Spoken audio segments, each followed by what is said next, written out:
events and hearing. Hey, good to see you. I didn't know Mr. Fuente. How are you doing? It's good to see you. Remember when we started live mics? He got kicked between us, man. I will be saying nothing. He's serving penance with it.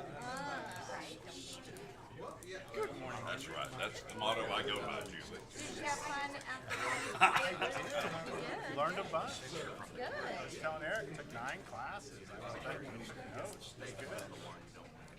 There's certain don't tracks miss that you, anything. I mean, I've had 11 pages. Yeah. I've gone to those conferences. The board track is a really interesting one. Ethics was good. I listened to I wouldn't believe you. a class about the 5 If I were really to be on. I don't think I'd show up. Buying property. Great ways to buy property. But you're willing to get the spotlight. So did you go and stay for the entire? Everybody has a last I did. judgment of that.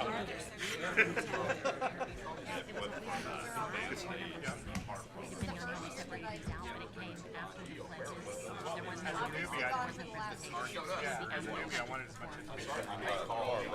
And then it was pure randomness. There was a school board conference that started that Wednesday, so I just went there. So I sit down for all of it.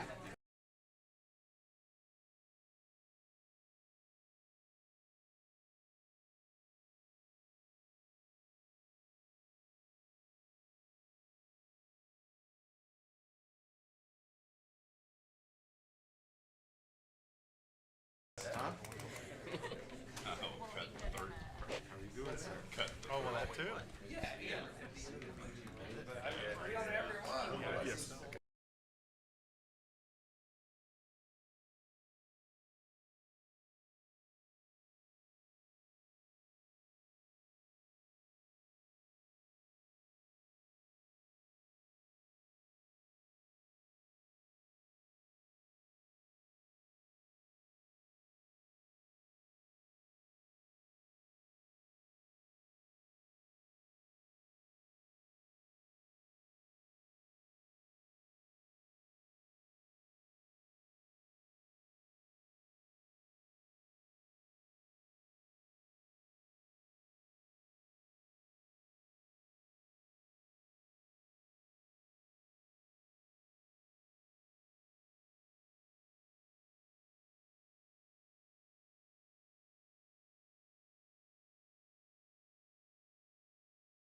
Oh, yeah.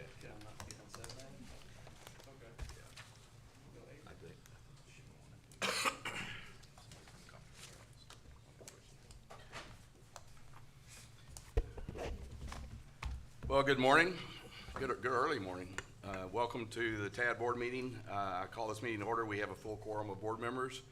I'd like to ask Elijah Diaz, pastor of Milestone in Hazlet, to lead us in the invocation. Please all rise. You would bow your heads with me. Dear Father, we come to you right now. We thank you so much just for the opportunity to gather, make decisions. I just want to pray as we begin this meeting, just thank you for the opportunity to gather and serve together. But we ask for wisdom in this board meeting, God. We just pray for supernatural discernment and insight when it comes to making these important decisions, Father. Your word says that the fear of the Lord is the beginning of wisdom, so we invite that into this room this morning, God. We also pray for unity, Father. We pray for respectful dialogue and collaboration, God. Your word says where there's unity, you command a blessing, Father. So we pray for that right now. God, I just pray that you guide these leaders Pray for wisdom, discernment, and that it's a positive, productive, fruitful meeting. In your name we pray. Amen. Amen. Fred Campos, lead us in the pledges. All right. I pledge allegiance to the flag of the United States of America and to the republic for which it stands, one nation, under God, indivisible, with liberty and justice for all. Texas? Honor the Texas flag. I pledge allegiance to thee, Texas, one state, under God, one and indivisible. Thank you very much. At this time, we have a presentation from David Cook's office. Daryl Perez will do that presentation.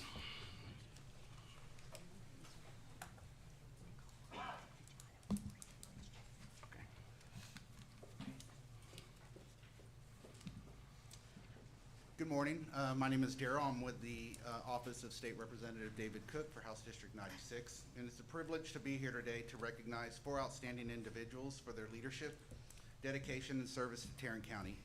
Each of them has made remarkable contributions to their respective fields and to our community, and it's my honor to formally present these resolutions celebrating their achievements.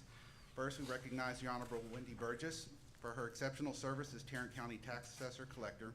From 2018 through the conclusion of her tenure in 2024, Wendy led with distinction, overseeing a staff of more than 200 employees and managing a multi-million-dollar budget with efficiency and integrity.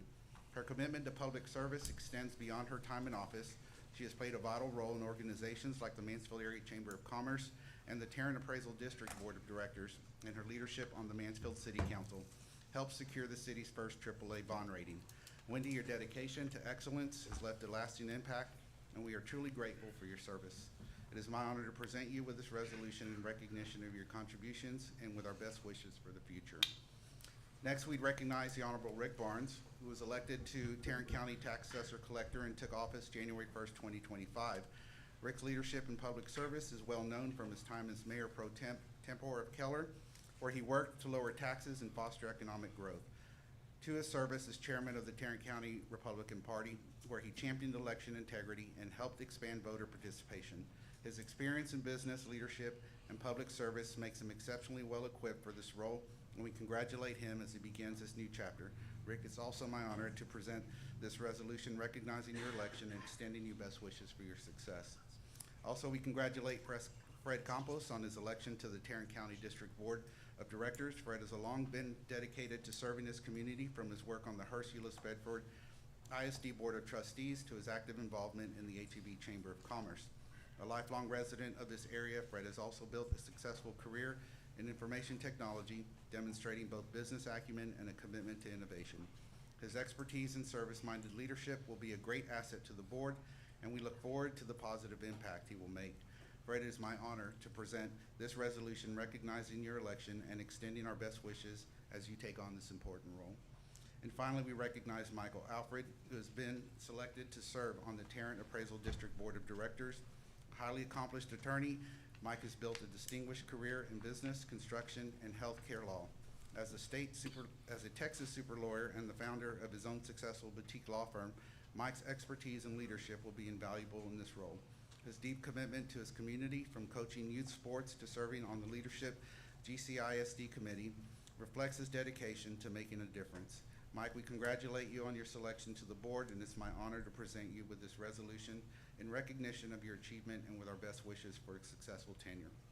Wendy Burgess, Rick Barnes, Fred Campos, and Michael Alfred, on behalf of David Cook, State Representative for House District 96, and all of us here today, we thank you for your service, your leadership, and your unwavering dedication to our community. Congratulations to each of you on these well-earned recognitions, and we look forward to the impact you will continue to make in Tarrant County. Thank you.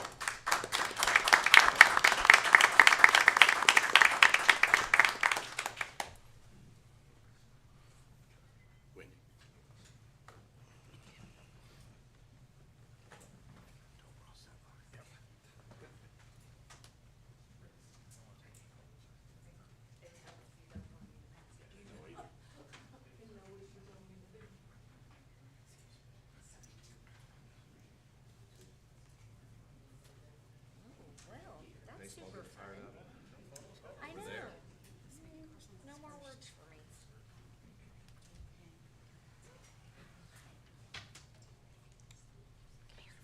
Darrell, before you leave, please pass our appreciation to Representative Cook. He's a good friend to all of us, and we look forward to continuing to work with him.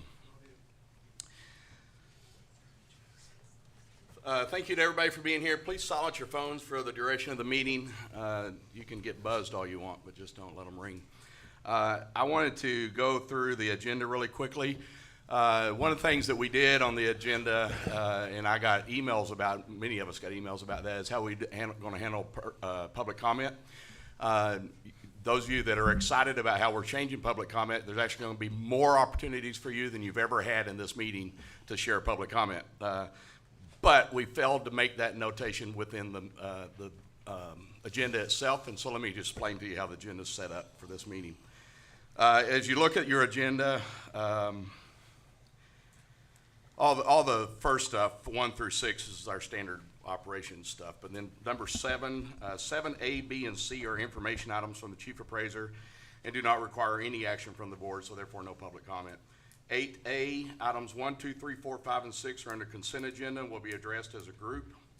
8A, item 7 is removed from consent and is an action item that may include public comment. However, hold on now, let me catch up.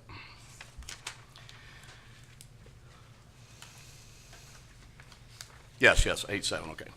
And then 8, B, C, D, E, F, G, and H are each action items and will each include an opportunity for public comment. So as you signed up for public comment, we asked you to tell us what item you want to speak on, or if you just want to speak on public comment, and then we'll get to that in just a second. On these agenda items, members of the public who desire to address the board regarding any of the items shall be allowed to do so during the board's consideration of that item. The speaking time limit is up to 3 minutes per speaker per item. Number 9 is public comment. So during this time, members of the public will have an opportunity to address the board as a part of this general public comment section on any subject matter. The speaking time limit is up to 3 minutes per speaker. Any person wishing to address the board regarding action items, or during the public comment must complete, sign, and submit a public comment form prior to the meeting. We're going to be flexible with that today because this is a change in the way we've done things. And so if you're sitting there right now saying, man, I wish I'd put something else on that form, just go see Julie. You can put whatever you want to put on that form. She'll bring me a clean copy. And then a member of the public who does not wish to speak may instead file a public comment form before commencement of the meeting. I will not publicly read the comment in open meeting, but the comment will be filed into the meeting record. Following item number 9, the following item, number 9, which is the public comment, the board will, following that item, the board will recess to executive closed session and will return to open session for possible action on items deliberated on in the closed session. So again, we welcome you for being here and just that change in how we'll handle public comments. The challenge from some had been you could have public comment all morning, and that's exactly how public comment is supposed to work. If a board is absolutely transparent with the public, we should allow the public to have opportunity to share feedback on any action item that we have coming before us, rather than asking you to just share whatever you want to share for 5 minutes and then we try to remember what you said 5 minutes ago. So we're going to open that door for public comment throughout the meeting. Mr. Chair, I'm not sure if the public just understood everything you just said, because I didn't. I would like to make a motion to move the public comments back up under announcements to give the public an opportunity to speak on those items. Also, because the action items that I think I understood the part about the action items and speaking after each action item. The intent, I think, is to minimize the amount of time we spend here discussing things, but I think what will happen is the opposite. So I'm going to make a motion that we move public comments back up under what the announcements that you just made. All right, it's been moved. Is there a second? Second. Is there any discussion? Yes, there is. It's just the opposite of what you just said. Well, see, I didn't understand what you said. Yeah, well, I made that clear. You were actually on the Rules Committee where this was discussed, and you should have listened then, but I can re-explain it to you now. As action items come up, we will announce the action item and allow anybody to speak on that action item before we start speaking on the action item to share their input. And then we will move forward with the action item. If they want to speak to us just for the sake of speaking to us, they can speak to us on the action on number 9 to just share public comment. Okay, well, my motion still stands. Okay. Is there any other discussion? Well, I just want to add to that discussion. Well, I totally get what you're saying, but wouldn't they also want perhaps to discuss items that are not action items that are on our agenda as far as reports? And wouldn't we want to hear that from the public prior to our discussion of it? There is absolutely nothing for us to decide on a non-action item. It's simply a report. Agreed, And they can share all they want to on that under number 9. agreed, but wouldn't we want to hear their comments about that prior to our discussion of it? If you want to. I'll take their comments whenever they choose to give it. In an email before the meeting, in an email after the meeting, at the end of the meeting. That's whenever they would want to do that. I will tell you that this is identical to how the Commissioners Court runs their meetings, and it's identical to how many city councils run their meetings. Just as school boards usually have 2 public comments, one's for items and then one's for general comment at the end. We do too. That's exactly what I just explained. Gotcha. So tell me one more time, just for clarification, why we would not want public comments ahead of time? You will, on every action item. Can I make a comment? Sure. I was on the city council for 6 years as well, and sometimes the discussion between the council, or in this case, the board, answers the question that someone may have or the comment. And so sometimes that can eliminate, we can answer the question, they won't need to come up and speak. Does that make sense? It does. It does. Is there any further discussion? Hearing none, there's a motion on the floor. All in favor say aye. Aye. 2, all opposed say no. Motion fails. So you heard. So we'll follow through with that process of how we're doing the action, that discussion. Now, I'll also tell you that there's a part of the agenda that involves the rules of the organization. What was put in the minutes in the agenda was the wrong set of proposals, and so those are going to be discussed in March, and we can make any changes we'd like to make to those at that time.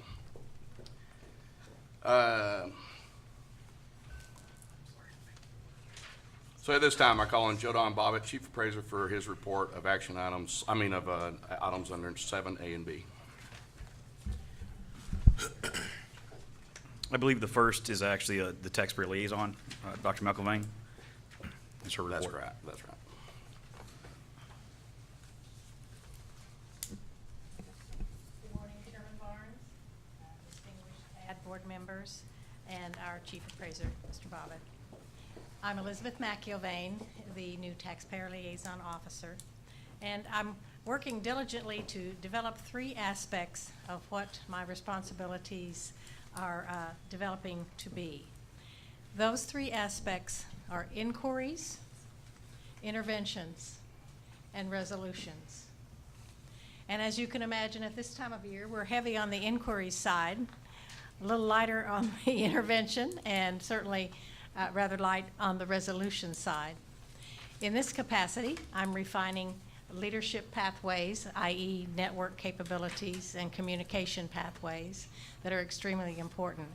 I have to tell you that the territory looks very rich and very wonderful, and I have a little anecdote to share with you in a moment. You see that of the over 100 communication pieces received early in my tenure, about 30 were definitely customer service oriented referrals, need for additional information. Another 15 headed to Mr. Barnes' office for taxpayer bill information, as there seems to be always a little bit of confusion in the minds of our taxpayer about whether or not we're talking about appraisal level decisions or assessment level decisions, and that continues, but hopefully we can refine some of that along the way. And then other aspects deal with additional information or engagement.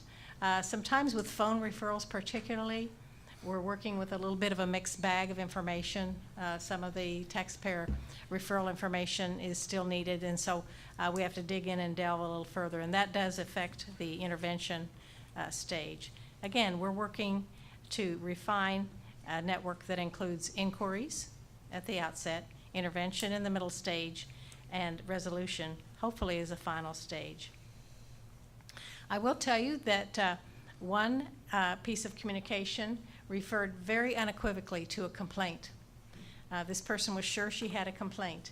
And so I did a little follow-up phone calling, And the nice surprise that I received was that this person wanted to know, did I work effectively with pre-existing staff members here at the TAD?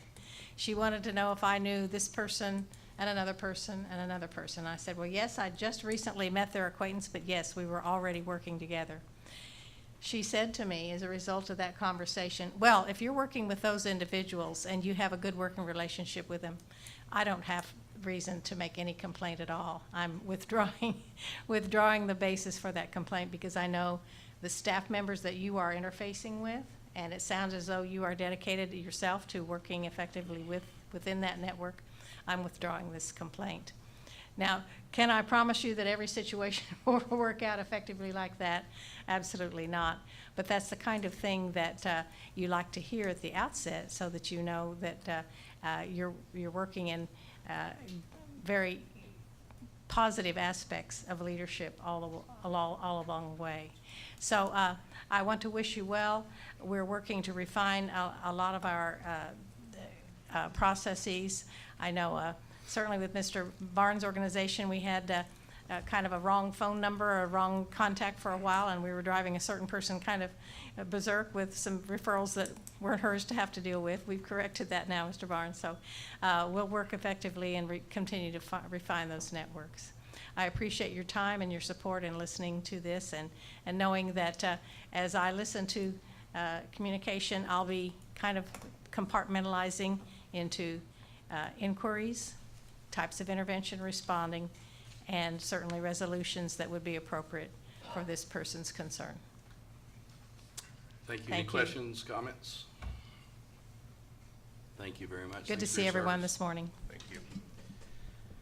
All right, now Joe Don. Okay, for the CAMA conversion, we are on schedule. We currently have 2 CAMA environments. So we have one that is we're moving our data into. We have another environment that is another county's environment, another county's a copy of their data, so we can actually go into a full data set and kind of learn how the system works and how it fully operates. We're working on different data sets. We've just transferred about 116 gigabytes of data to them through our process. And so the data, there's a little chart that shows over time. We started off like 12 gigabytes. Now we're up to 160.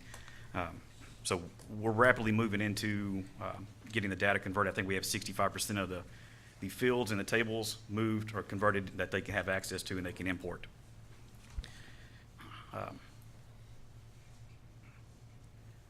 On the TrueRoll Homestead implementation, we rolled out the new system, I believe, on the 11th. We've already received 1,074 homesteads through that system in about a 7-day period. There are 1,300 deceased individuals that were found through that process that we were not aware of. There are 4,000 pending applications from our previous system, our previous online application. Those are actually being imported into the new system and actually vetted through their process. And then we still have 4,000 paper applications that have been mailed into us that we're going to scan and import into the system. And so a lot of that will basically be able to vet those in a very quick manner and hopefully speed up our turnaround. Because we get a lot of phone calls from people asking, well, I submitted my application, what's the result? The previous audit process, we would have generated 57,000 homestead applications at this point that would have been mailed out and that people would have had to respond to. And so right now, there's roughly 3,000 that we're kind of indicating probably need to be flagged and mailed right now. There are the number of flags in the next little chart. There are 498 that have 5 different flags, at least 5 flags on them. 851 that have 4 flags. There's 2,600 that have 3, and there's 10,000 that have 2 flags, and 18,000 have 1 flag. But a lot of those may be just that the person's deceased or that they have another homestead in another state. And so even the ones that only have 1 flag, they still may generate a removal of an exemption. Below that, we have a chart just for your information. That way you see the amount of traffic that we have walking in the front door. And so at the peak, we get about almost 4,000 people coming into our office in 1 week time period. And then the average time that people are in the office is about 12 minutes. And so that's pretty good overall time. We want to get that down. We want to improve that even more because the max time is still more than I would like to see.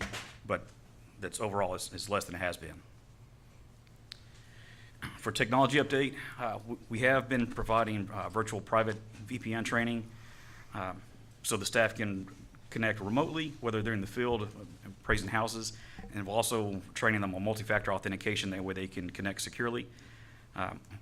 We did do a cybersecurity collaborative meeting with the entities, that way we could share lessons learned from our incident, and also that way they could give feedback to what they have learned from near misses or other incidents they have seen. We're also, the IT director, Brian Lipka, has been planning a cybersecurity class for one of the state conferences, so the TAAO conference.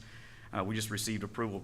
They're going to allow him to give a class at that, discussing our situation and how to improve, that way other organizations can avoid this. We've also learned about, at the TAAD conference, we learned quite a bit about other tools that will integrate with True Prodigy. We met with 4 or 5 different counties that are willing to co-develop with us, and so that way we don't have to bear the full burden of the cost to improve the system even more than what is already out there. We also, one of the other benefits of it, we were able to meet with the vendor for free. It wasn't our project development time, so we met with them 2 or 3 days in a row with 5 or 6 staff, and so we got quite a bit of free project development time out of that process. Next is the quarterly investment report. For 2023 and 2024, we had forecasted earning $200,000 to $250,000 of interest. In 2023, we earned $643,000. In 2024, we earned $690,000. For the 25 budget, we tried to correct for that, so we included $600,000 in interest as part of our budget, and that decreased part of what the entities had to pay, or offset part of what the entities would normally pay. Below that are the different investments that we have, the timeframes, the interest rates, and the amount of interest we have earned overall. And then on the next page, there's a chart showing the different investments and the amount of interest.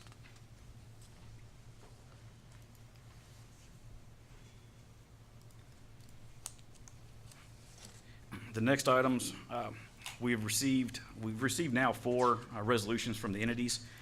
So we have received a resolution asking us to reappraise from Azle ISD, Castleberry ISD, Fort Worth ISD, and then I believe we just received, I'm missing one. Everman is the Everman. new one, but Azle is the most. Hazel's Okay, the new one. okay.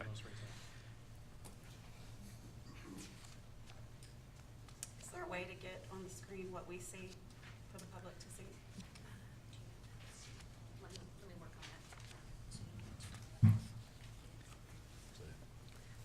I have a question Any on questions? the technology update. Who was in attendance at the cybersecurity meeting other than the entities? Most were entities. Mr. Bennett attended on behalf of White Settlement, and then I believe Saida said attended on behalf of another entity. I don't recall which one. And then 3 board members. Yeah, and Yeah. 3 board members. Okay. And how much notice did they get for that? Because I know I just got it like 2 days before. I had included in the board packet for the previous 2 months. It had been a note on my chief appraiser report. That there was a meeting that we could attend? Yes, ma'am. Okay. I never saw that. Okay. That was my only question, comment. Any other questions, comments? Just the only comment is, Joe Don, I really appreciate the fact that you were working with the other counties that are willing to share their information as well as the expense for some of that. That's good. We like having friends to help share the cost. Yep, totally in favor of that. The next, Go ahead. well, the next is the subcommittee report. I don't know if you want to go over it or. We'll come back to that. Okay. Let me just say that I thought it was an excellent meeting. I think it was excellent for those who understand that stuff, at least. I think there were a lot of people in the room that understood 100% of it, and then a lot of us that understood 65% of it. But I thought it was very helpful to understand where we're at, and also not just what we dealt with, but how we learned from what we dealt with. Because to me, that's the critical. Whenever you have a hiccup that happens, if you could learn from that and move forward and not get yourself in that same hiccup again. I do know that there's other counties now that have also experienced cyber attacks. I got a call from a friend of mine who's a county judge in West Texas over the weekend, a small county.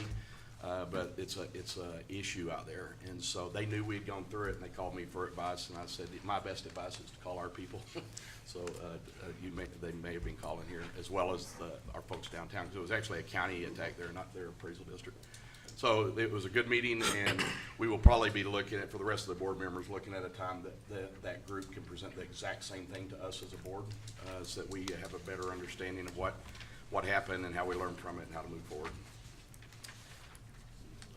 Any other questions, comments on those reports? Next thing is the board reports. First one is board policies. The members of the board policies committee include Mike Alfred as chair, Gloria Pena, and Fred Campos. And Mike, if you can give us a report. Yeah, we met as a committee last week on Friday. It was a long meeting, very productive. Fred, Gloria, I really appreciated your input on that. I don't know at this point in time, it may be premature to go into the actual, suggestions that were made and or the version given the miscommunication and or whatever, however it happened. I'm not quite sure, but the wrong draft got attached to the board packet. So my understanding is we're tabling this till the next meeting, and I'm happy to go over in detail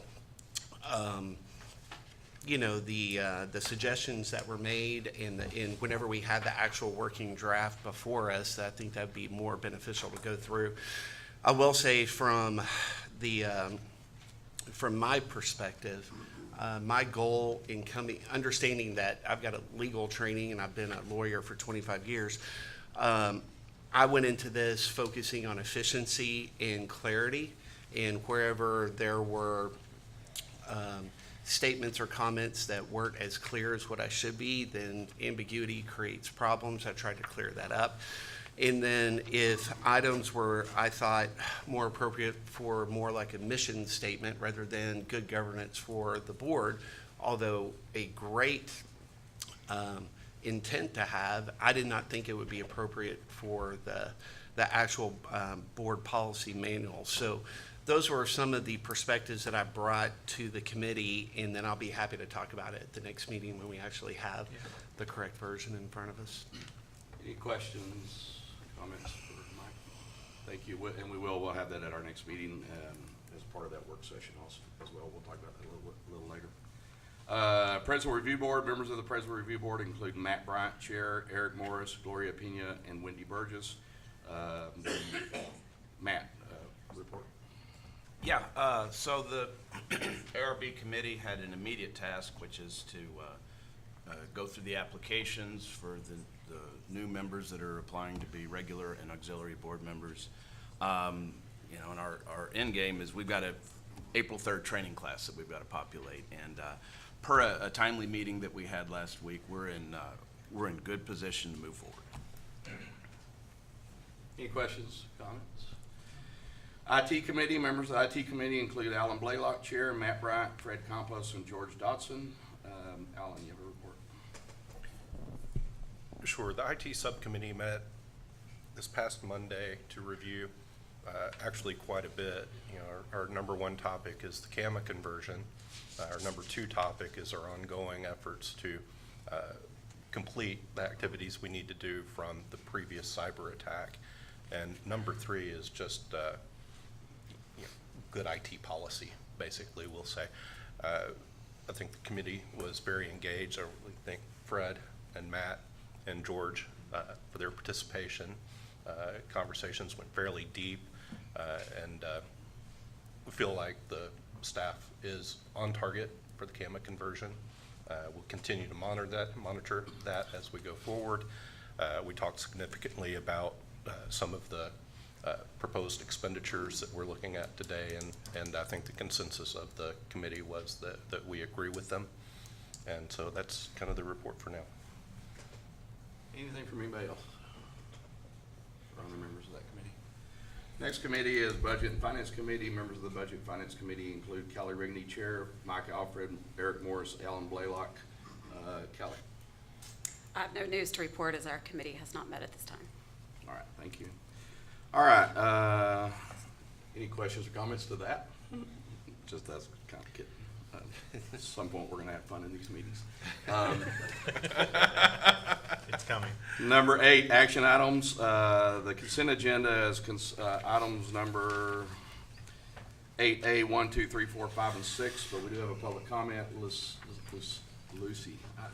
Lucilla Sari.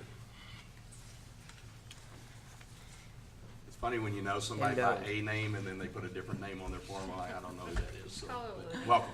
Yeah.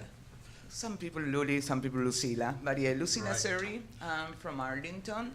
And I know we are to talk about meeting minutes, but I wanted to be sure to understand when are we posting this to the site? Because yeah, you have been doing a great job with the site. It's very accessible. Even the data extracts are very good. But I told people a wrong date to a meeting because it was January 28th and the meeting minutes for December were still not posted. So could we do maybe better? You are approving it today, so hopefully by the end of the week for them to be just uploaded to the site, that would be great. Thank you very much. Thank you. So the consent items again are at 8A, 1, 2, 3, 4, 5, and 6. I would entertain a motion to approve consent. So moved. It's been moved. Is there a second? Second. All in favor of consent agenda, say aye. Aye. All opposed? Motion carries. 8A, 7.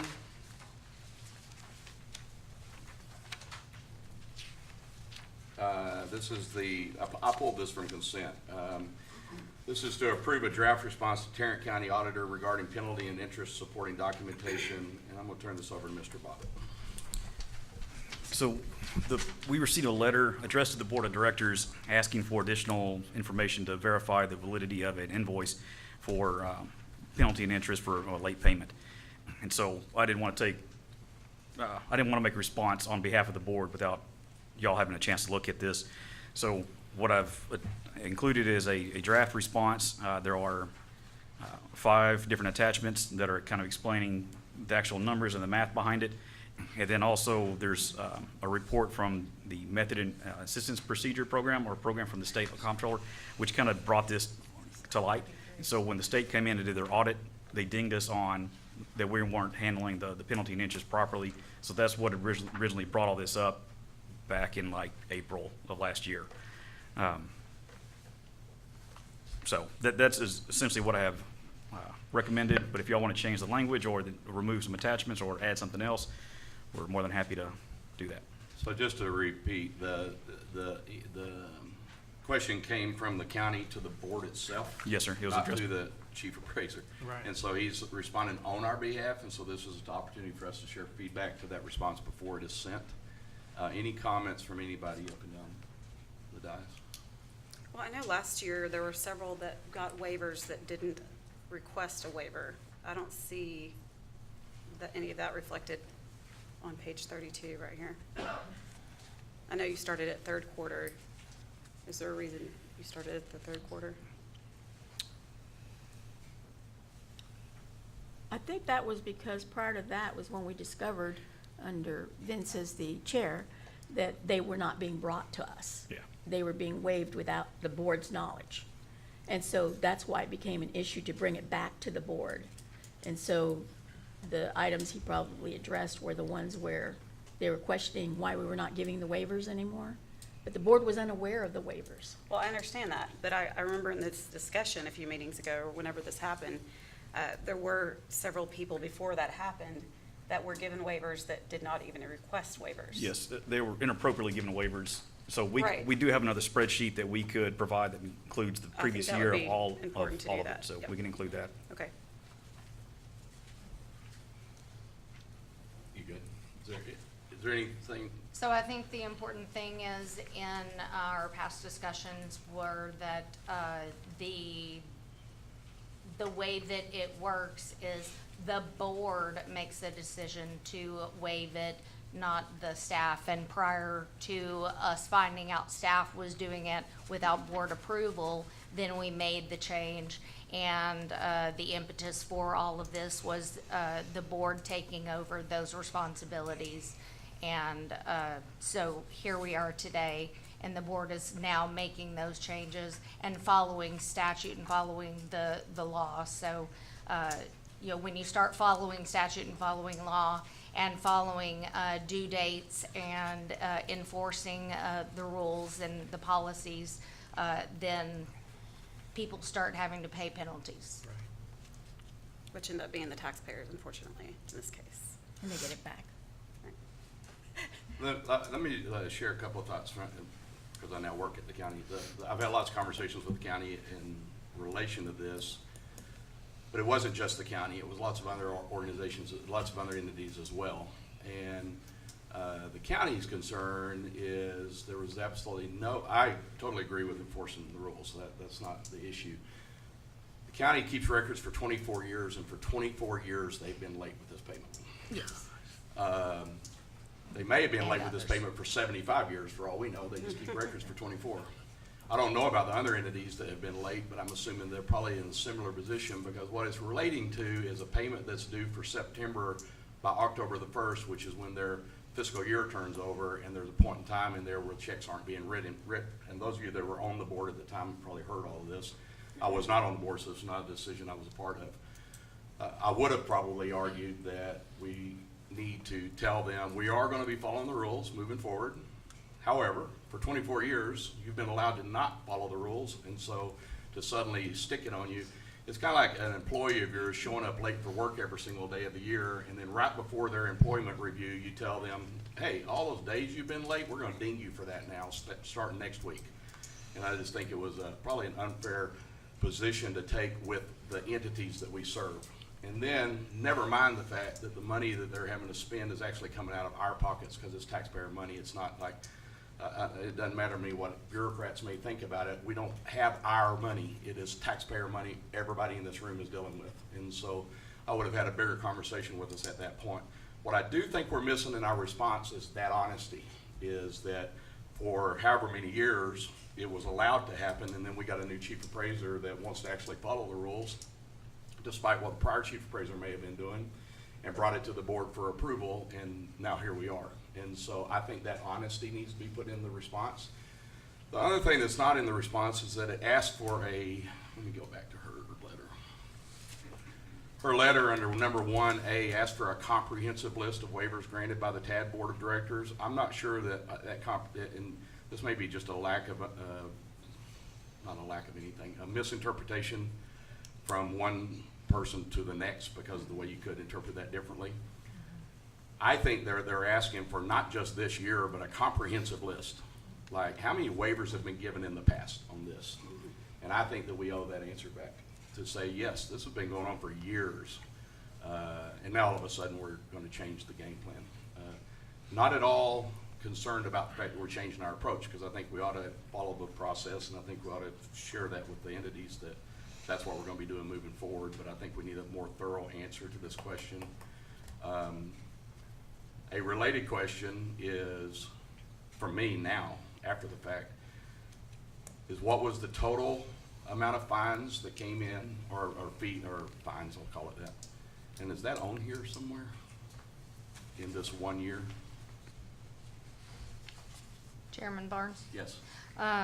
There has been a comprehensive list included in our last two board packets that answers this, that has this detail for this answer, and it's been included in the last 2 to 3 times that we've spoken about this. Okay. All right, I can go look that up myself then on that part of it. Okay. I would just tell us that we should, I just think that if you're answering on behalf of me, which you are now, because I wasn't on the board when this happened, but all of a sudden I get to answer this question, I would like to have those items put in this response. Yes, sir. Anything from anybody else on the board? This is an action item, so look for, I would make the motion that with those changes, that we send the response to the county. Is there a second? I'll second it. It's been moved to seconded that we, with those changes, we send the response to the county. Any other discussions? All in favor say aye. Aye. All opposed, motion carries. We'll move that forward. All right, item 8B is consider responses to requests for proposals for a 2025 copier, printer, and managed print services, and award bid and authorize chief appraiser to enter into a contract with select vendor. This is we do have public comment on this. Before we move forward with our decisions on it and our further discussion, first one is George Dotson.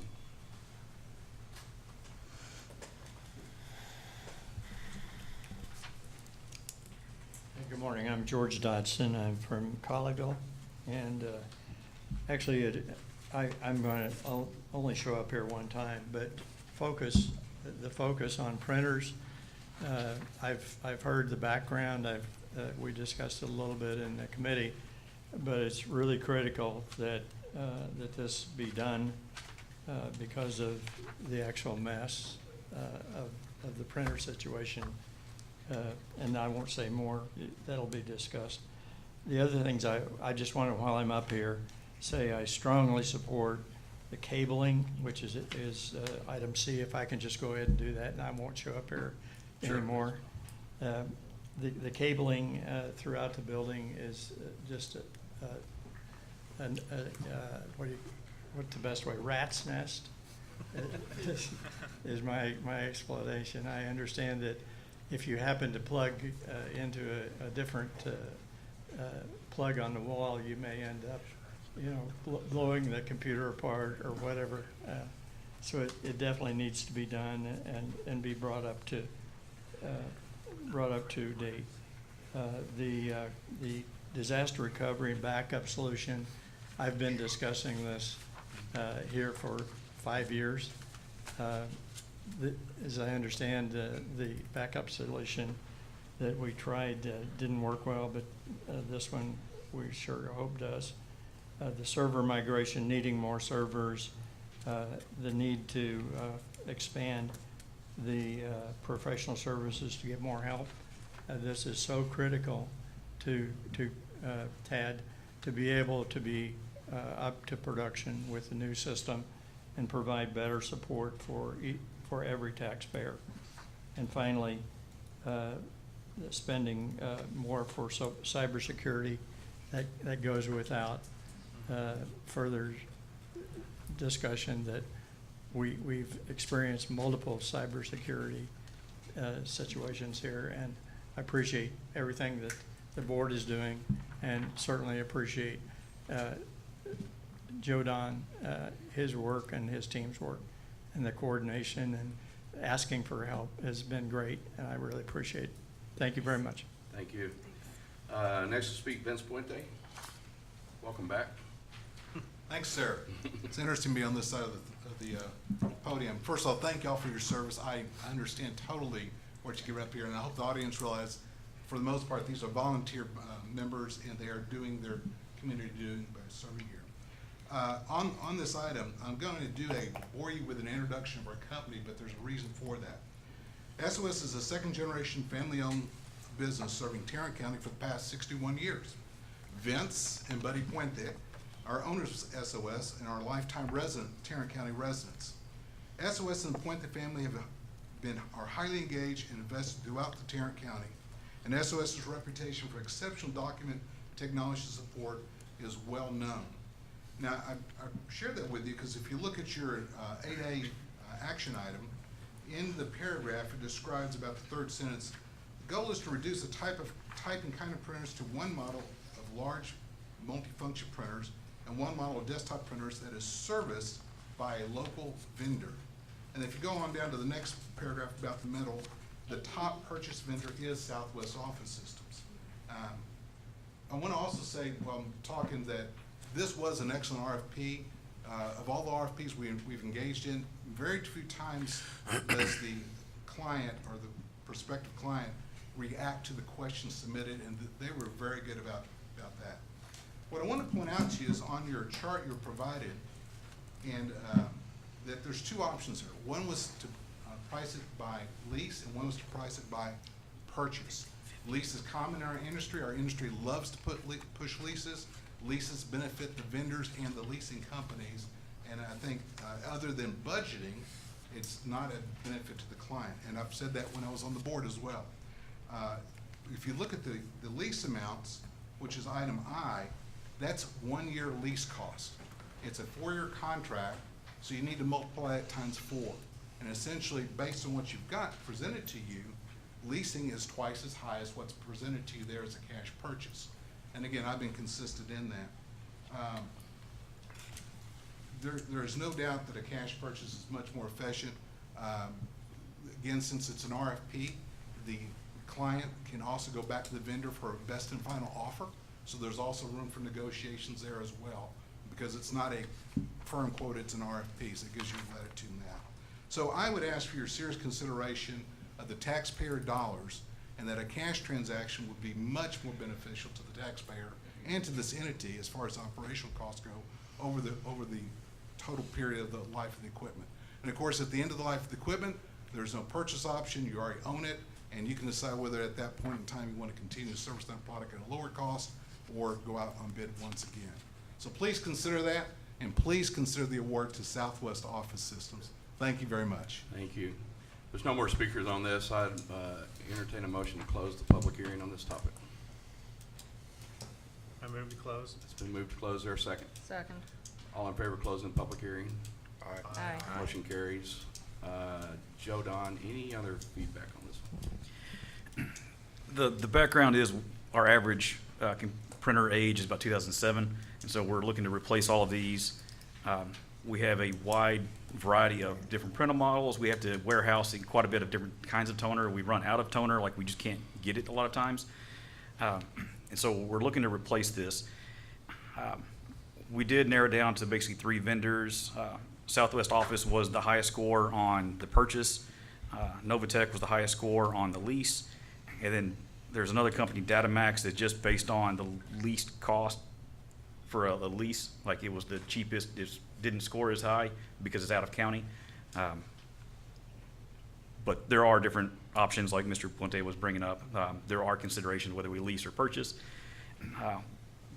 We do like the budgeting aspect. If we put in the same amount, we know how to budget for 3 years from now, whereas if we buy it, we've got to put away reserves. So as long as this and future boards allow us to put away money into reserves to replace the printers in 4 years or 5 years or whenever the time comes, we just want to make sure that we don't get into a situation where 15 years from now, we're still looking at these same, 22 printers, is the main thing that we're concerned with. I'm in favor of leasing because there's new updates and technology continues to advance, and the efficiency there. I know in Colleyville we leased our printers, so I'm sure we owned some of them, but I did have a legal question, so I don't know if we need to have a short recess or how we want to go about that. Well, just ask. Should I? He's listening. Is Matthew Tepper? Yeah. Is it appropriate that we vote on a former board member as a vendor? Yeah, I think that is all right. Obviously, if Mr. Puente was still on the board, he would be precluded from entering into a contract with the appraisal district. But since he is not, I think that conflict of interest is his past. So y'all can vote for what you think is most appropriate. Okay. I'm going to recuse myself. I don't feel comfortable voting on this. Yes, ma'am. So the best bid for the purchase was SOS, but the best bid for the lease was Novatech. Yeah. Yes, ma'am, based on the scoring. Okay, so I'm with Callie on this. I think leasing is the best bet so we can replace and get all the maintenance we need and not be, we're stuck with what we have now. We own them, right? And they're not, we're in the position now of having to replace them and either pay the full cost of replacing them or going to a lease method. I don't know if SOS has a leasing, I don't know in the bid if they proposed a leasing thing, but kind of to jab Mr. Puente, he talked about negotiation, and he was really good about doing that while he was on this board. So if he wants to negotiate Bring down prices. Yeah, to half price, Yeah. Well, Yeah. then we're good. Yeah, cut it in half. I'm kind of thinking the same thing. When you're dealing with printing, and it's very, very important for what we do, and having the liability of having a lease versus ownership, I think is good. So I kind of agree with you, Callie and Gloria. Maybe we should, based on Vince's prompting, say, hey, as a board, I think we're going to go lease. Is there anything we can do to make this better? Since we don't see that part in here, Joe Don, could you elaborate? Do we? I think Yeah. Wendy It's has in a question. in the column. Wendy has a question. I'm sorry. That's okay. I had a question. So, Jodon, we're talking about, so purchase and lease, but then you said Novatech had the best lease costs. However, the least, L-E-A-S-T, cost was the vendor that that staff is recommending with Data Max. However, they are an out-of-county vendor, but that was the vendor that staff is recommending. Why did staff recommend Data Max over Novatech if they were the best leasing company? Just strictly on cost, just being fiscally super Just conservative. Rock Just this is, bottom, that was the cheapest out of the two lease vendors. if they were that we had 10 to miles choose closer, between. they would have scored higher. It's just, Okay. it's cheapest. That Okay. was the only, I mean, scoring metric that we devised prior to the RFP being released. The other two vendors, Southwest and Novatech, were the highest scoring based on the metric. But then once we got it back, it's like, well, this one's just cheaper, but still high Okay. scoring. Thank Where's you. Where's Novatech located? I forget. Do you know, remember? Irving. Irving, okay, so the reason I ask is because will this affect, if it is out of town, out of county, like service and things like that? So do you lease it? Do they help with service, or how does that work? Any of them offered, all three vendors offered similar services. So would it be better to go with a little bit higher and do the one that's in Tarrant County? As far as service, might have a higher quality of service? I mean, there is a benefit of having a Tarrant County company turn, and that just rotates too. Optics, looks Right. good, at least to keep Well, it inside I mean, the county. But you could probably have faster service, and if there's a problem, have someone Yes, ma'am. fix it that day if possible. Okay. I don't know. Mr. Chair, I got a discussion item on this. I guess, I heard, Board Member Rigney make a comment about, we had a legal question on the propriety of a former board member who's no longer, and we all get it, we all understand that Mr. Puente is no longer on the board. But from a public perception standpoint, I guess I gotta say that I've got a few concerns about somebody who was just recently on the board now making a bid package to the very board. And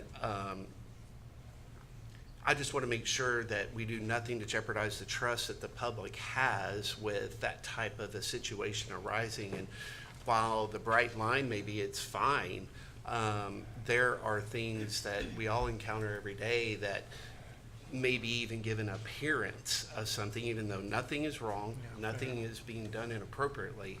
I just want to ensure public trust and that perception of public trust is maintained at all times. So I share Callie's concerns with this, and I just wanted to bring that up as a discussion item. So, yes, ma'am. Final thing, I was going to include it in my last comment, however, it got jumped. In your office, the Kyocera, so to Chief Appraiser, the Kyoceras are the printer of choice if we're looking at the choices between Sharp, HP, and Kyoceras. Those are better functional, do work out better, and so those are ones that we had been choosing for functionality and better performance over the past few years. So from my experience, those were ones that we had wholly moved to in the tax office. So that's my final statement on actual models, regardless of vendor. I do have another question. Yes, ma'am. Technology-wise, in today's technology field, even copiers are areas in which someone can tap into. What is the security being provided or assured that can't happen with these new copiers that we're talking about purchasing?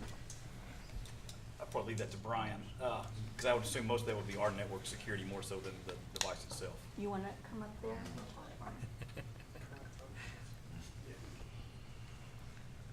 Sorry.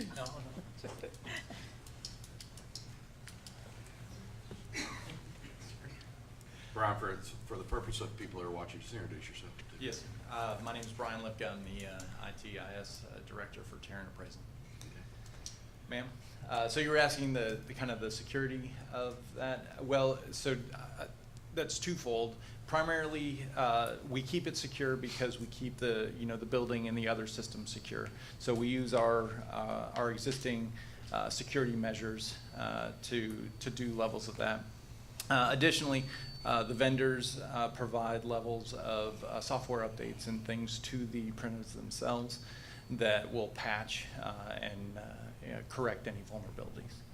Are we able to decide if some of those patches are appropriate for us or not appropriate for us? We would expect to get a set of like release notes. Hey, by the way, here's a patch, and here's a hot fix. Here's when it's planning to be deployed, such that we could intervene if we felt we needed to. Okay. So I have one more question. Brian, in your understanding, does the liability improve on a lease scenario with the vendor versus us owning it in this particular scenario? There are some challenges with, in my opinion, the purchasing, because once we own it, then we're really, at the end of the day, we're responsible for it. I think there are some advantages to leasing, and would love to negotiate, but I think there are some advantages to leasing, just because it puts the burden of ownership on the leased company. Got it. Any other questions? Yes, ma'am. The information that's sent to the printers that the appraisal district members or that employees print, is that saved here on the server on the actual machine, or is it saved off-site? Is it secure? Do these printer companies have access to that information? So the contracts are tracked as far as there's a cost per page, whether or not that's black and white or color. Okay. Print. So there is a count kept, but the content, there's a buffer, it fills up and then it clears. So so the content is not kept for very long, and I would say 90 or better % of our documents are public record to begin with. So there's a lesser security risk. Okay. We also have tools that will tell us if we're exfiltrating information. So if someone's trying to pull information out, we have tools that will indicate that. Well, I was just thinking if it was like a taxpayer information that they don't want public kind of Like thing. confidential information. Right. Right. So that's so for example, when you stop the lease and give the machine back, that's wiped out, Yes, like a ma'am. phone kind of. Yeah. Okay. Yes, ma'am. Is there a hard drive in the copier? Yes, ma'am. Yeah, nowadays. So when we do our lease renewal and we get another piece of equipment, is that hard drive pulled?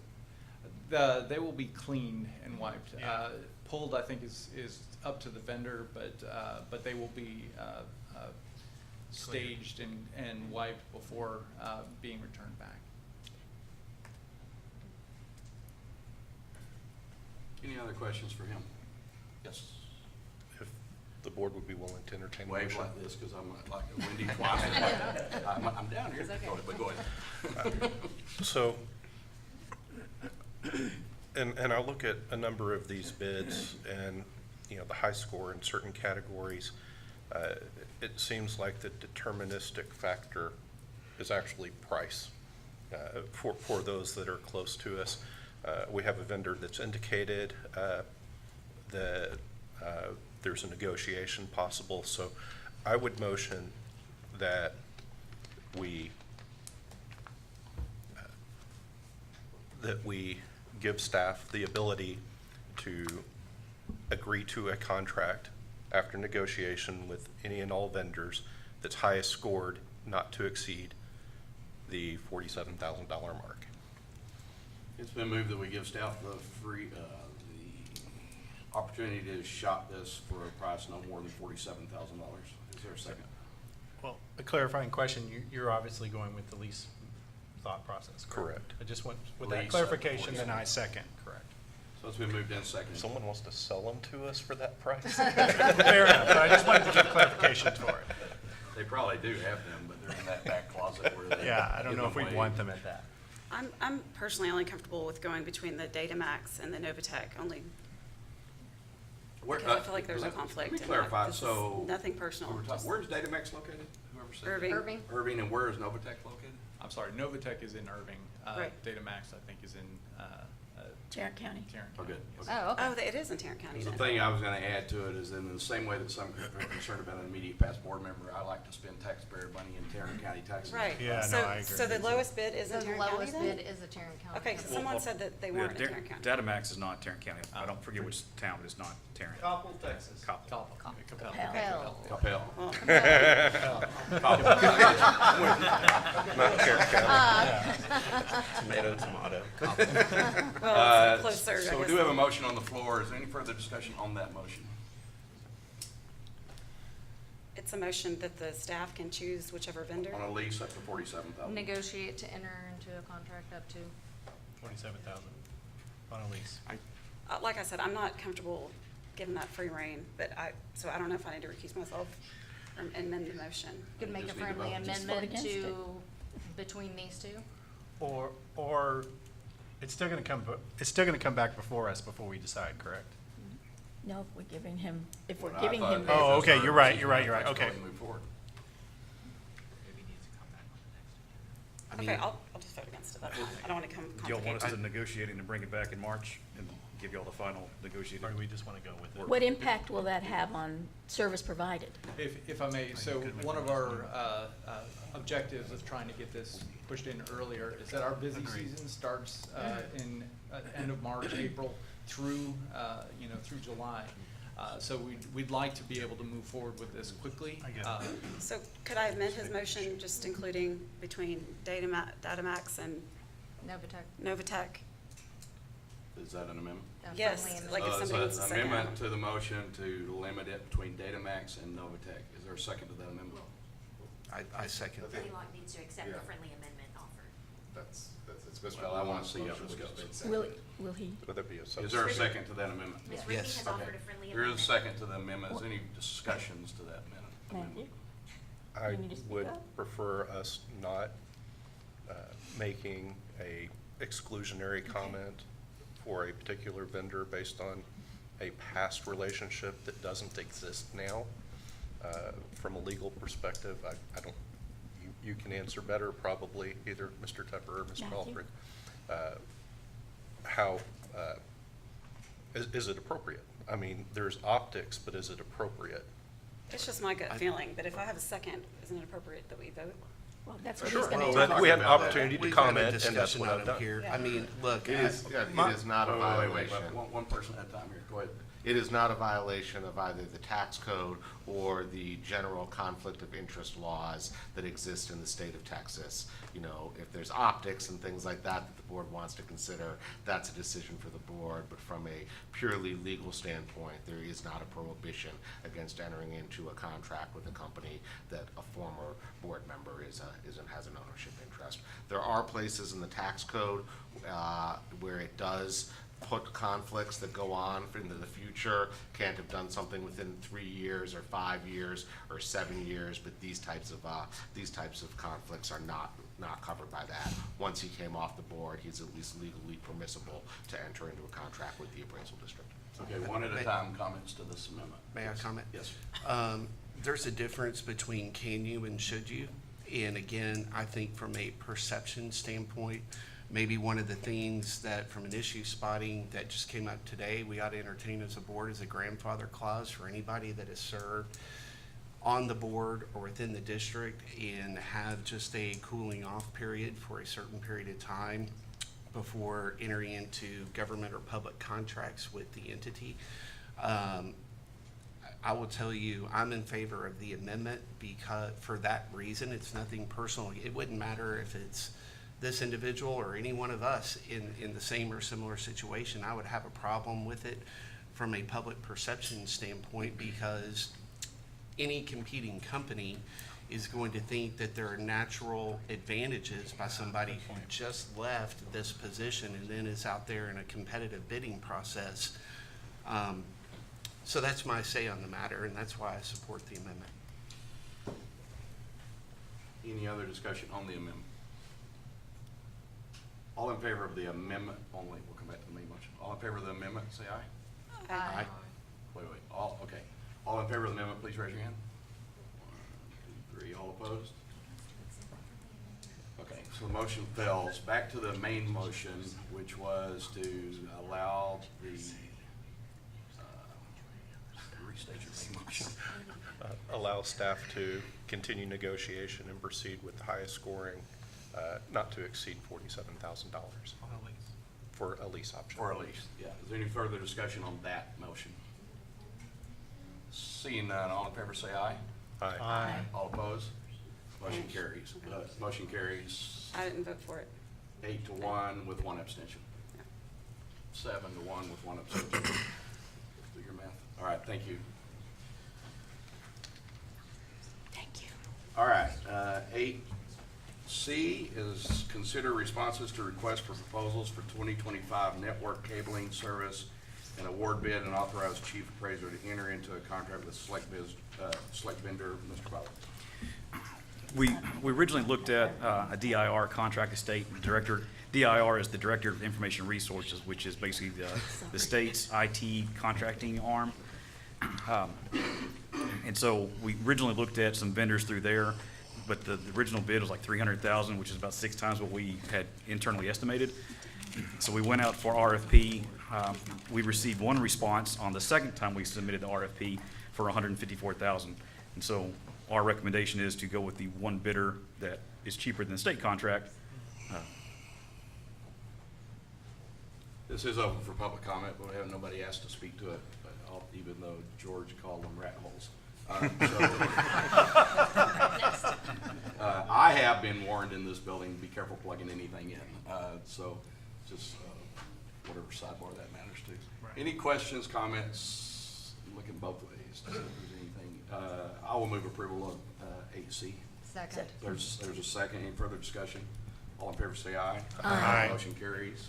8D is consider purchase of a Commvault disaster recovery and backup solution. Mr. Bob. So this is a disaster recovery, a current technology version of disaster recovery. Right now we have tapes. They look like 8-track tapes from the 80s. We're still using those as our current backup system, then we carry them off-site. So this would give us a current method. It'll also give us a facility to spin up our servers, 20% of our servers, so we could operate off-site if we had to in case of a disaster. The money is in the budget currently. There's $250,000 already budgeted, and then $50,000 would come out of our contract budget. So we'd kind of split between 2 different line items, or have to move money from one to the other. But essentially, we're asking for authorization to spend not to exceed $300,000 with Commvault. Questions, comments? I move to approve. Been moved to approve. Is second? Second. Moved and seconded. Any further comments? All in favor say aye. Aye. All opposed, motion carries. 8E. This is to replace, hopefully this will be one of the last set of servers we buy, maybe a few more later on, but as we try to scale down. But this current system is an AS400, so I mean it's pretty out of date. It's so out of date that the ransomware people could not affect it. So that's the only good side. But our subject matter expert for that system has retired. We're looking to move this entire system to a Windows environment, and so we need a server to do this. So it'd be $230,000. Questions, comments? The only comment I would offer is that it seems like we're hearing that a lot. Like we got stuff from 1930 in this building. And I would really encourage us as we look forward is that we come up with a schedule Staggered. where they're scheduled out and planned in advance.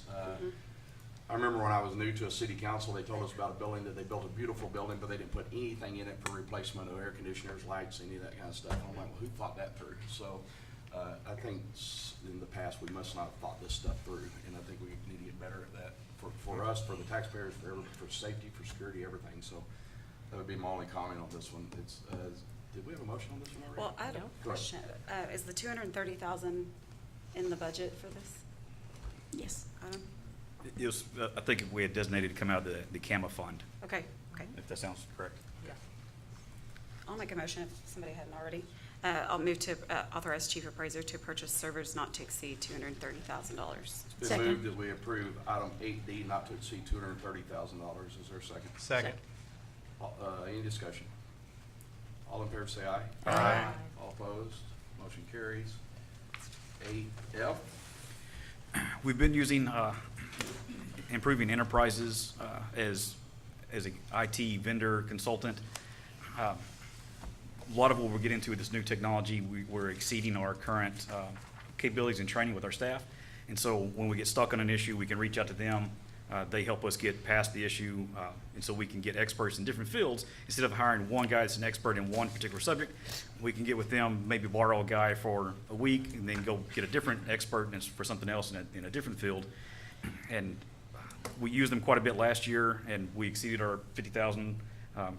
So we're trying to get pre-authorization for 150,000. So we don't have to keep coming back to y'all asking for additional assistance to make things not break. Discussions or a motion? I'll make a comment real Yes, quick. go ahead. So when you have an organization the size of TAD and you have a relatively small IT department that's in a critical function for the county, and we've already seen certain risks, you have a choice of hiring lots of experts that are expensive, that are single skill sets, or you have the opportunity to contract that skill set as you need it. It's better to pay for 5 hours of $150,000 person than it is to pay for a $150,000 person. So I'm in favor of this, and I'll motion to approve. It's been moved that we approve 8F. Is there a second? I'll second. I have a question. Yes, ma'am. You may have said it, Joe Don, and I did not hear it. Is this in our budget? Yes. Yes. It was in the contract budget. Further discussion? Yeah. Hearing none, all in favor say aye. Aye. All opposed? Motion carries. 8G, consider appraiser spending up to $150,000 for cybersecurity solutions. Bob?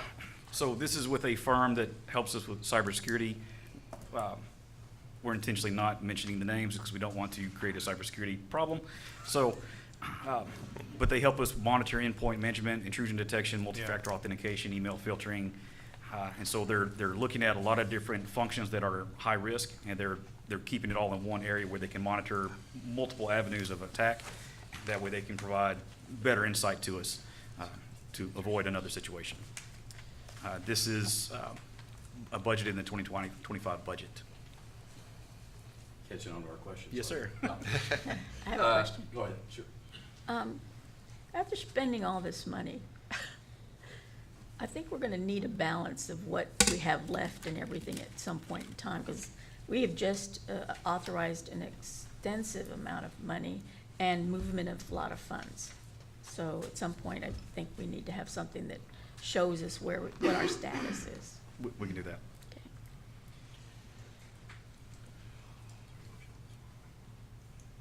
For Not yet. Call for it. Is there a motion on 8G?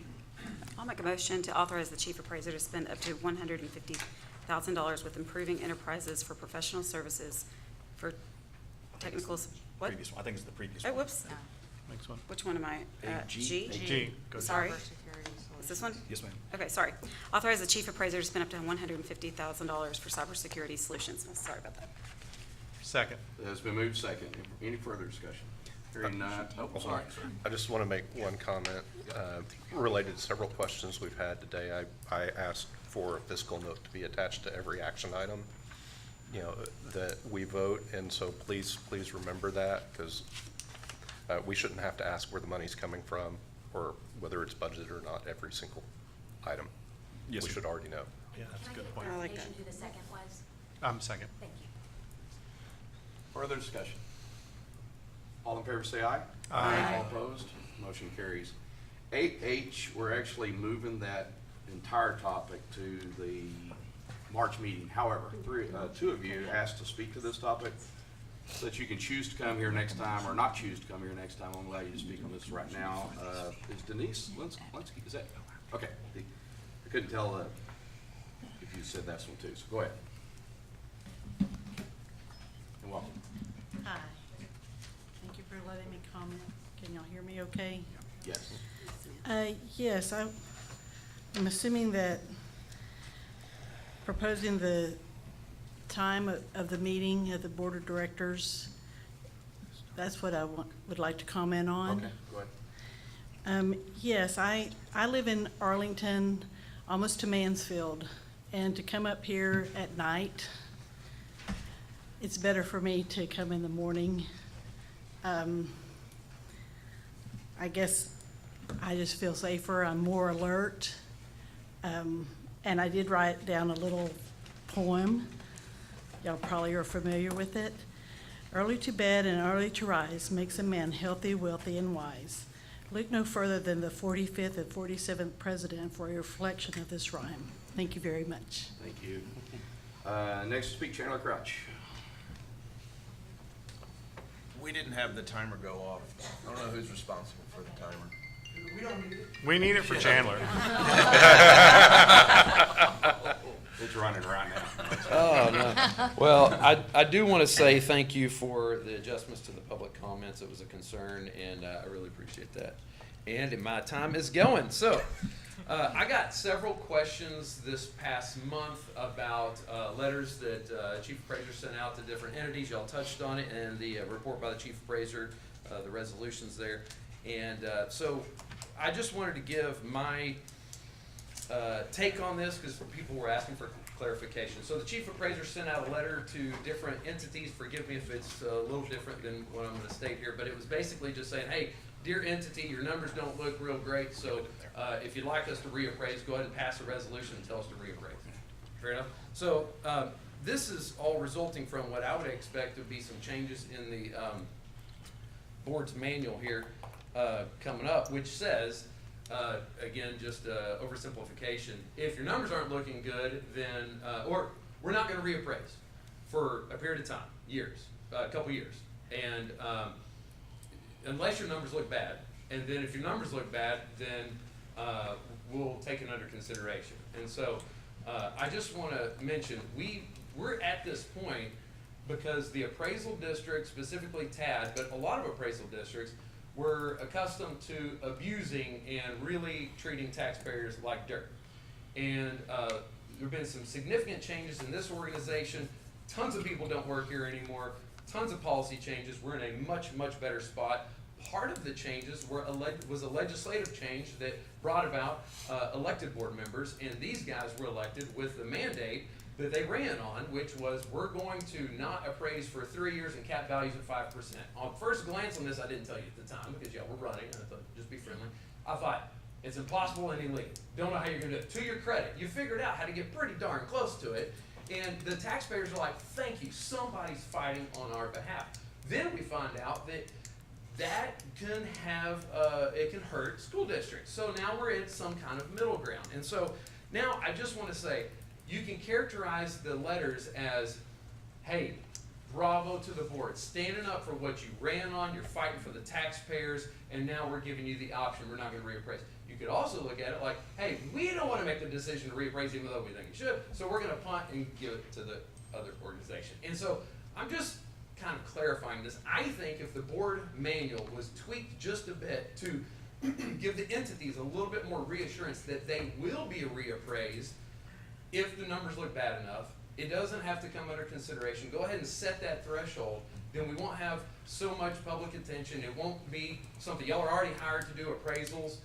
You won't have to get them to do a resolution. I think that we're really close to a nice, habitable middle ground, and if we were to make that tweak to the board, it would give these guys a lot of comfort. Taxpayers depend on healthy school districts and not being abused by the appraisal district, so we care about all of that. Thank you for your time. Thank you. Thank you. Those are the two comments on 8H. There's a lot of comment for general public comments. So I'm going to call you up in the order that I received those. Mr. Chair, I think just for formality's sake, I'll make a formal motion to table the discussion of the policy manual to the next meeting. A second. Yeah, it's been moved to second to table that. Thank you for that notice. Moved to second that we table 8H to the March meeting. Discussion, comments, all in favor say aye. Aye. All opposed, motion carries. Thank you for that. Number 9, public comments. First one is Anthony Josie. Is it Josie? Tosie.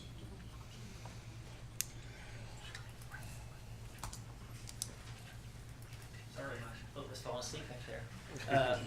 Good evening. Oh, we Tad understand. Board, or good morning, yeah. Looking forward to seeing you, Mr. Blaylock, at our high school floor groundbreaking this Friday. So my name is Excited to be Anthony Tosie. I serve as a communications director for Northwest ISD. I'm here not necessarily because I want to be, but I want to address something that I feel like is necessary. So earlier this month, and this doesn't directly relate to TAD, I had a state representative who posted a screenshot of my profile picture on Facebook, my work location, address, things like that, and it said something along the lines of, this individual is trying to negatively affect our community, which was news to me because I did not make any comment about her community. She's a state representative, and she made a comment about a good idea that was flawed in the making. It was about how do we address unfunded mandates for school districts in the state of Texas. So she wanted a 2-year process to look into this issue. We don't need a 2-year process. This information is already known. There's reports on it from different organizations. We know that SPED funding is underfunded. We know that transportation funding is underfunded.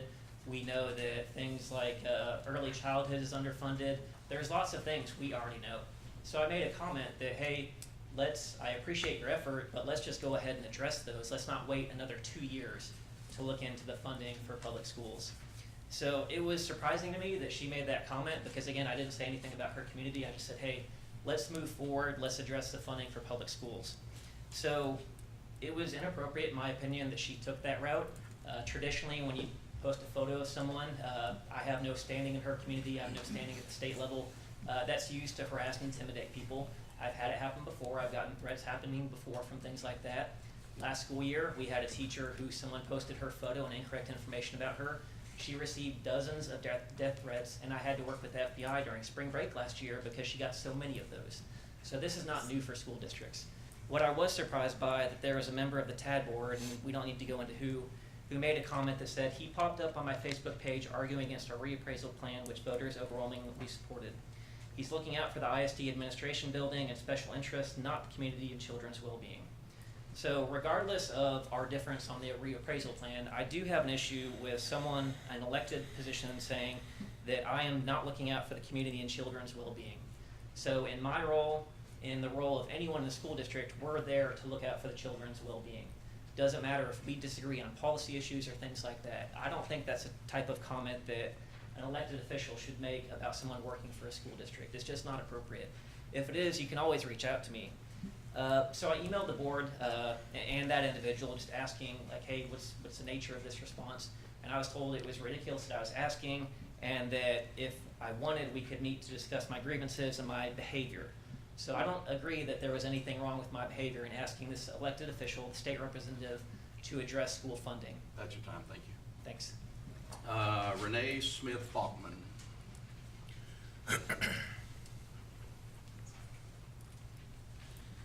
Thank you, Board. My name is Renee Smith Faulkner, Superintendent of Castleberry Independent School District. I am here today to urgently request that the Tarrant Appraisal Board take action and approve to reappraise properties within the Castleberry Independent School District that are currently projected to fall significantly below the comptroller's property value study.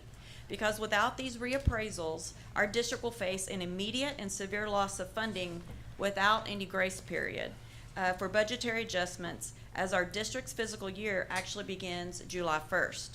This undervaluation directly impacts our ability to provide the essential program services, educators, and support that our students and community have begun to rely on. Our district has one of the highest percentages of economically disadvantaged students at 92%, yet we are predicted to have the lowest confidence level of all the school districts. With an estimated confidence level of 0.81, we are facing a projected $3.5 million funding shortfall. This shortfall will compel us to make difficult cuts that will severely impact the educational experiences and opportunities of our students in our area. Last fiscal year, the district eliminated over 40 positions, estimated at approximately $4 million to balance the budget. So the district has downsized staff to meet budgetary challenges due to the inflation and Simply another decrease in funding will place critical programs such as early literacy, fine arts, college and career technical education, accelerated learning, athletics, our extracurricular activities, and most of all, what we're known for is our additional day school year program, will all be at risk of being cut. Our additional day school year program has been featured in the Texas Education Agency's annual report released in January for its success and student growth, and will also be featured by the Commissioner of Education in March as a model for other districts to provide at-risk students intervention and enrichment opportunities, because we've had such growth when other districts have not. Unfortunately, if we fall outside the confidence level, this program will not have the funding necessary to continue serving our community. Additionally, we will experience larger class sizes, and we have large sizes now, reduced support staff, and fewer educational resources. All of these are critical to retention of teachers and our continued student growth. Closing a school to compensate for the shortfall is not a viable option in our approximately 6 square mile district, as our 3 elementary campuses do not have the capacity to house all students at just 2 campuses. Our student enrollment has increased each year over the past 3 years, while our staffing has decreased, and our 7 campuses are near capacity. I urge the Tarrant Appraisal District Board to please reconsider and take action to accurately reappraise these properties that fall significantly below the comptroller's property value study, and ensure that our schools receive the necessary funding to continue our high-quality education that we're working on. Thank you. I'm extremely impressed you got that to 3 minutes, almost on the Nailed it. nose. In the dot. Nailed it. That was good. Denise Lunsky.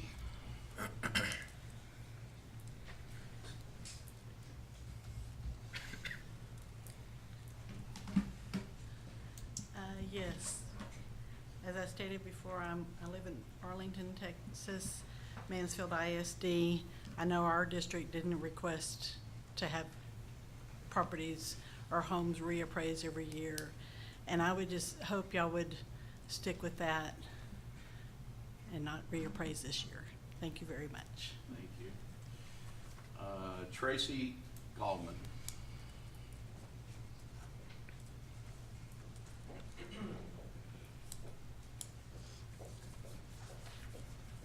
Good Morning.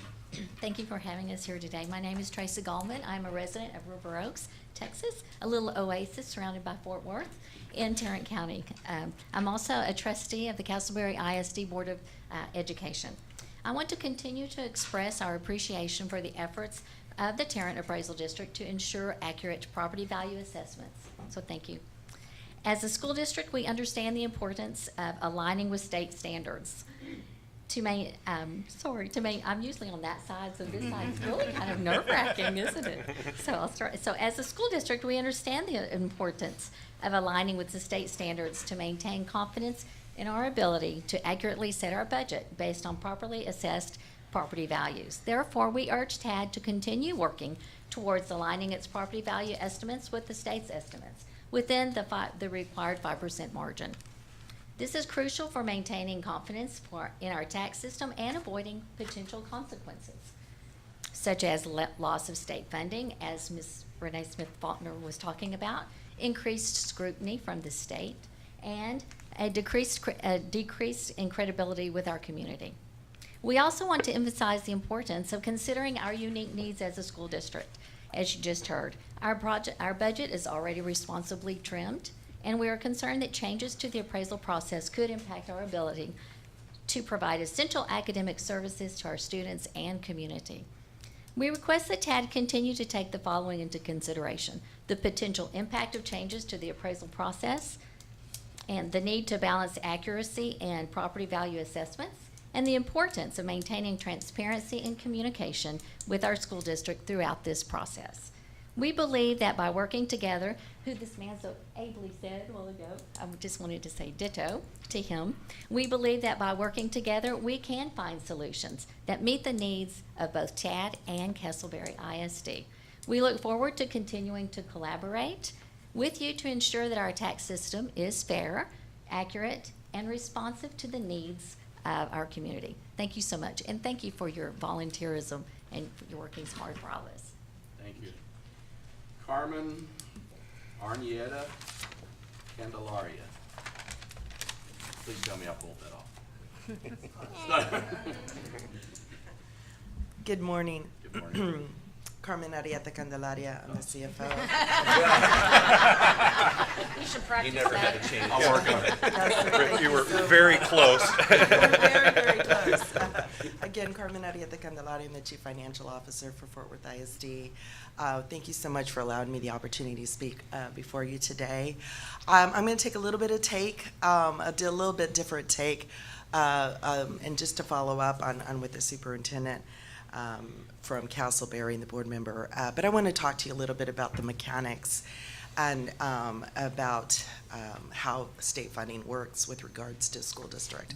But as you know, back in August, the board approved a reappraisal plan that called for non-reappraisal in 2025, and then reappraisal in residential properties until 2027, that 2-year skip.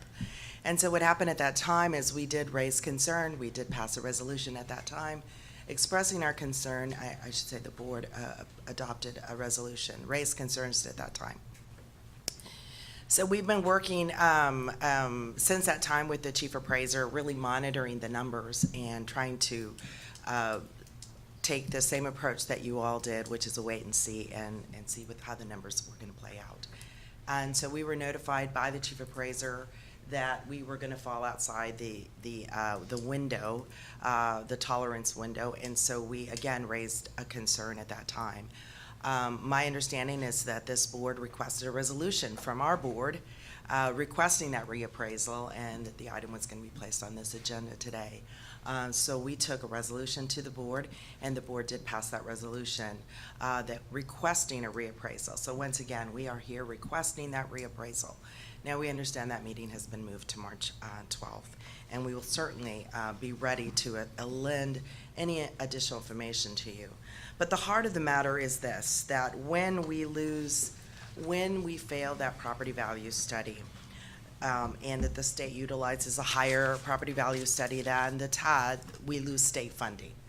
So, and historically, that has not been the case. We've always been, the TAD values have always been above the state's value. One of the most important things, too, is the timing of such.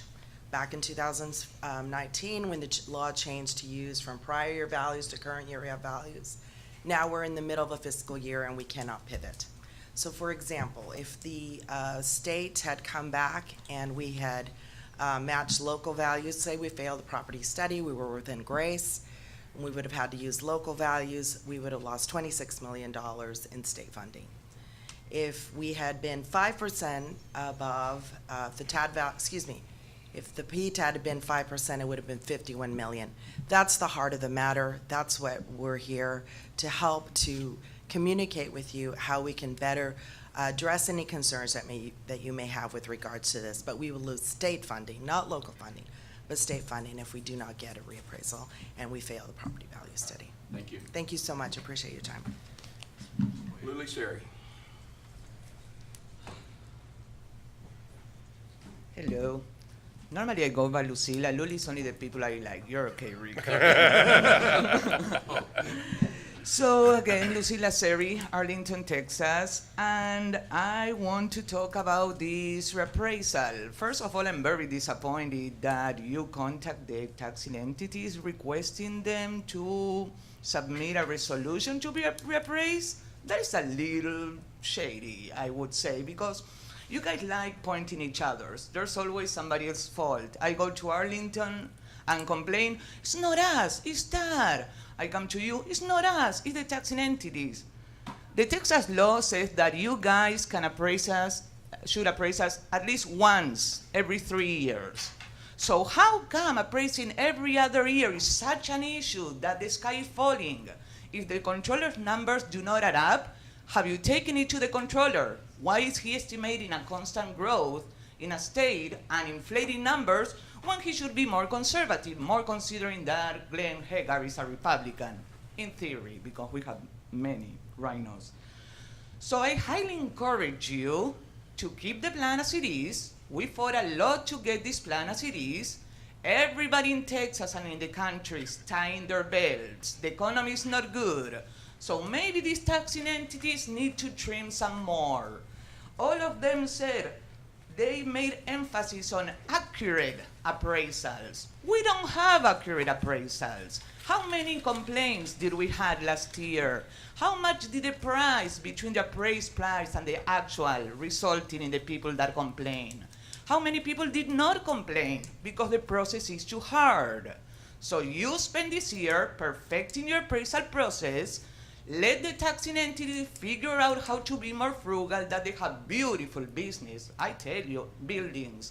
Buildings from ISD and cities, they're like Fortune 50 buildings. I used to work for a Fortune 50 and our buildings would be put ashamed by some of the buildings. More Hazel, Hathaway up there. And yeah, don't even get me started for Worth ISD. They are not known to be frugal at all. So the taxpayers had enough. Your appraisals are not right. Perfect the method. Don't go and change the plan. Thank you. Thank you. Dewey? Sure. Yeah.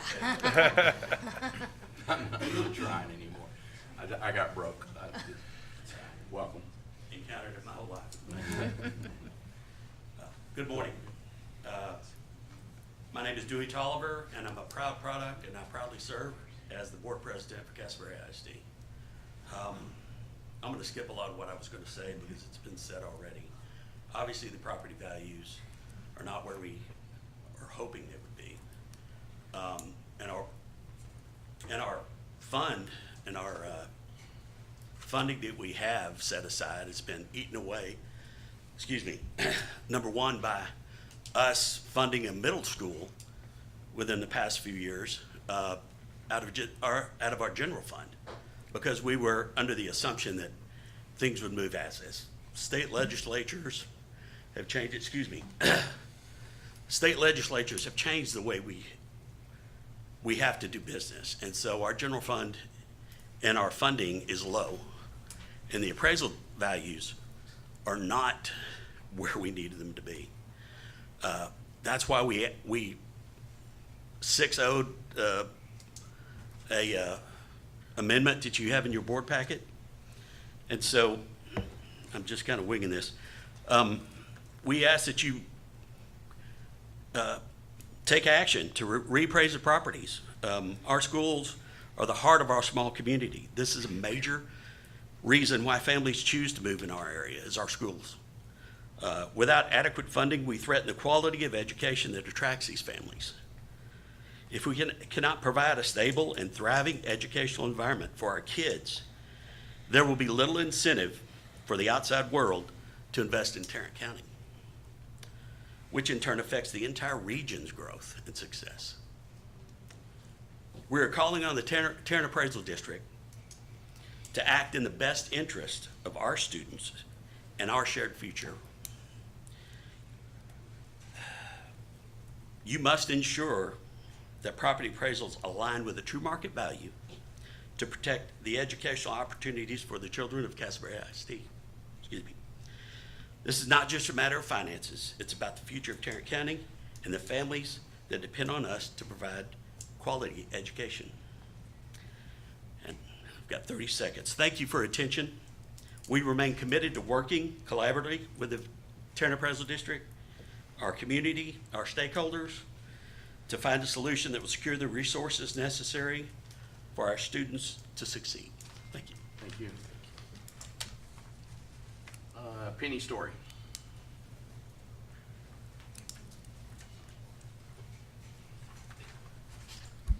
Hello, my name is Penny Story. I'm new to Tarrant County and I live in Benbrook. And I have a question. If Tarrant Appraisal District is a county appraisal district, does that cover all business entities, schools, individuals? Yes. That covers it all, right? So today what I see is a request, or what I'm hearing is a request from school districts, one section of the county's businesses. A lot of what I hear is directed to what the state is doing to the schools. The financing for school districts is a cobweb, and it doesn't just rely on Tarrant County. So one of the reasons people are coming here is because you did set a 2-year appraisal instead of annual. So can the people here depend on you when you set a policy to stay with your policy? Or can individual entities come and say, we have a difficulty, help us out? Change your policy for us. That's going to set quite a pattern that every time somebody is underappraised or doesn't like what's happening, they're going to come and ask to have you change your policy. Well, that is, in my opinion, not good for the county because the county's expecting you to set your policies, stay with your policies. At the end of that time, if you want to change your policy, change your policy. But when you set it, stay with it. Thank you. Thank you. Mary, is it Love Martinez?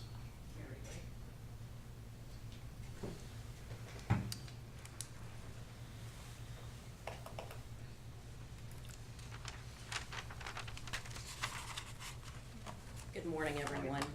My name is Mary Lou Martinez, and I am in my 20th year of service on the Board of Education for Castleberry ISD. And as a trustee, we make a vow to promote and encourage the achievement of every student of our district. We also make this vow to the success of our students, to their parents, to the taxpayers. We know there are very many taxpayers in the community that don't have students in the school, but they end up being your employees, they end up being your neighbors, and that's why it's crucial for everyone to support our public schools. I am here today to emphasize the importance of the collaboration between our community and the Tarrant County Appraisal District Board. We urge you to engage in open and meaningful discussions with school districts to understand the real financial impact of your decisions on our community. The reduction of property taxes through the changes are critical issues impacting our daily district operations. We appreciate your commitment to finding solutions that balance the needs of all taxpayers, cities, schools, and families. We have concerns about this impact on the proposed changes to our district. Castleberry Independent School District stands to lose, as stated before, over $3 million. And this will significantly affect our ability to maintain a balanced budget, if we could even come close to it. We understand that Tarrant Appraisal District's primary responsibility is assessing home values, not setting tax rates. Nevertheless, your decisions have a substantial influence on residents' annual property tax bills. Therefore, we respectfully request that TAD Board authorize a reappraisal for the 2025 tax year and takes into account our community's unique needs and ensures we maintain financial stability. We look forward to working with you together to find solutions that benefit everyone. Thank you for your consideration. Thank you. That is all of our public comments. At this time, the board will recess to, oh, sorry. You want time? Yes, sir. Okay, come back up.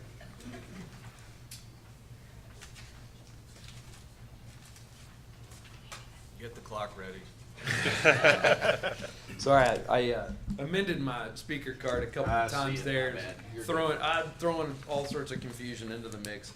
But thank you for the time. I really appreciate it. I just wanted to kind of continue on what we're talking about.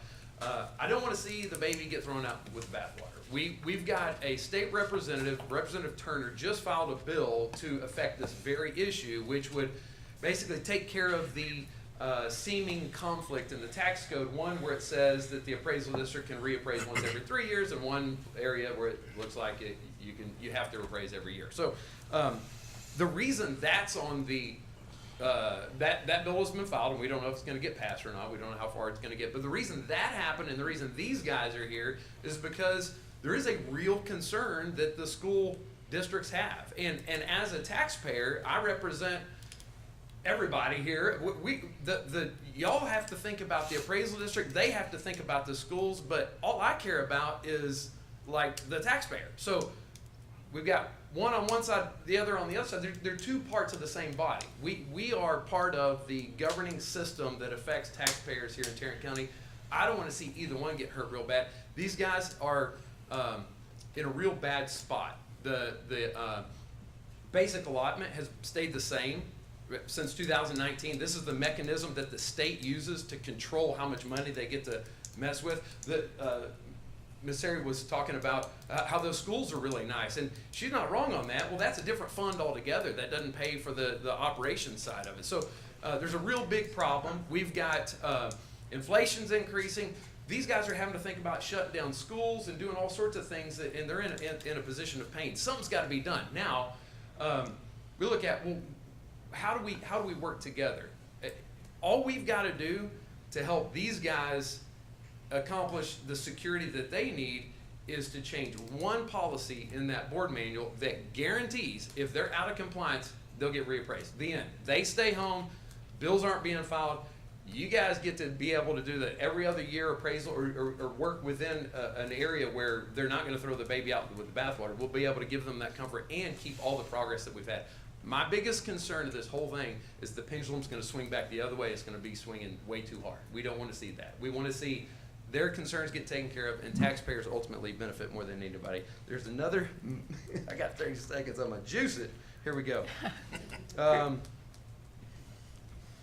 Don't know how I did it, but that's all my bullet points. Thank you so much for your consideration. Thank you. Under time. Under time. All right, that is all the speakers I had listed. At this time, the board will recess to executive closed session pursuant to the following parts of the Texas Open Meeting Act, Government Code, Chapter 551, for the purposes outlined in Section 551.074, Section 551.071, Section 551.076. We will be back after that meeting if there's any agenda items to bring to the floor.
Call us back to order. There is no action out of that meeting other than the changes on the next meeting. We're still gonna meet on March the 12th, but we're gonna meet at 9 a.m. for work session and regular meeting beginning at 10 a.m. That's the only change that came out of an hour and a half discussion. Anything else for the good of the order? I entertain a motion to adjourn. I'll move to adjourn. It's been moved to adjourn. All in favor say aye. Aye. All opposed? Motion carries. We are adjourned.